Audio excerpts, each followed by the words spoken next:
Mbrëma miqtora News ju përshëndes dhe ju ftoj të ndiqni parashikimin e motit për sot dhe nesër në vendin tonë dhe kontinentin evropian. Qarkullimi masave ajrore të ngrohta me origjinë mesdhetare kanë sjellë zhvillim të vranësirave të lehta dhe më të nxehtë kryesisht përgjatë Europës qendrore duke përfshirë dhe rajonin e Ballkanit Perëndimor.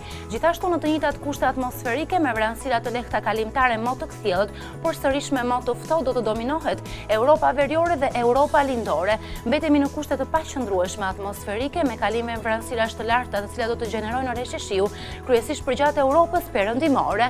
Tani do të njihemi me situatën e motit për sa i përket vendit tonë për ditën e sotme.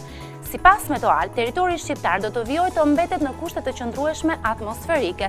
Moti i kthjellët do të dominojë territorin shqiptar deri në orët e mesditës, por parashikohet që gjatë orëve të pasdites dhe mbrëmjes të kemi kalim të vranësirave, kryesisht përgjatë skajit verior dhe jugor të territorit shqiptar, ku her pas here do të shoqërohen dhe merreshje të lokalizuara.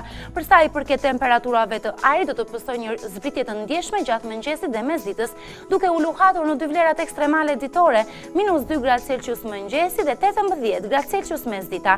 Era do të fryejë lehtë në tokë dhe mesatare në det me një shpejtësi 50 deri në 55 km/h dhe kryesisht përgjatë drejtimit verior dhe veri perëndimor dhe përpasoj dallgëzimi në brigjet e Adriatikut dhe në brigjet detare të Jonit do të jetë i ulët. Do të njihemi tani me situatën meteorologjike për sa i përket vendit tonë, rajonit dhe Europës për ditën e nesërme. Do të vijojë qarkullimi masave ajrore të ngrohta me origjinë mesdhetare, të nxisin zhvillimin e vranësirave të lehta dhe kthjellimeve dhe kryesisht me më të nxehtë, kryesisht përgjatë Europës jugore duke përfshirë pjesërisht dhe Europën qendrore. Gjithashtu me më të ngrohtë dhe temperatura të larta do të dominohet pjesërisht dhe rajoni i Ballkanit Perëndimor. Ndryshe paraqitet situata për pjesën tjetër të kontinentit evropian, ku vranësirat e herpasershme do të gjenerojnë oreshje shiu, kryesisht përgjatë Europës Veriore duke përfshirë dhe Europën Lindore pjesërisht. Gjithashtu me më të paqëndrueshëm, vranësirat e herpasershme si dhe oreshje shiu do të dominohen dhe brigjet e detit e Egje. Do të njihemi tani me kushtet e motit për sa i përket vendit tonë për ditën e nesërme. Sipas Metoal, territori shqiptar do të vijojë të mbetet në kushte të qëndrueshme atmosferike. Kthjellimet do të dominojnë vendin tonë deri në orët e pasdites.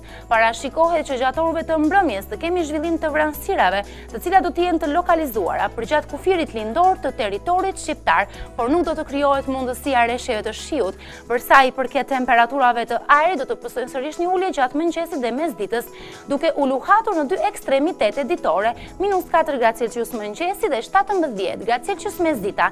Era sërish do të fryejë lehtë në tokë dhe mesatare në det me një shpejtësi 50 deri në 55 km/h dhe kryesisht përgjatë drejtimit verior dhe veri lindor, dhe kjo do të bëjë që dallgëzimi në brigjet e Adriatikut dhe brigjet detare të Jonit të jetë 3 deri në 4 ball.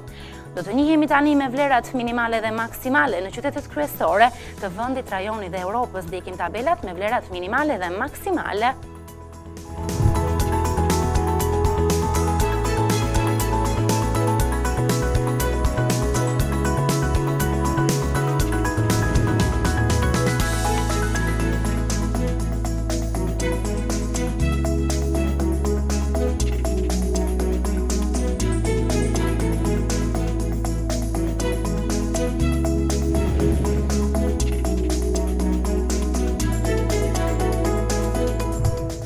Ishte gjithçka e përgatitur e situatës meteorologjike në vend, rajon dhe Europë. Bashkë do të ritakohemi sërish nesër për më të rejat nga moti. Deri atëherë ju uroj natën e mirë.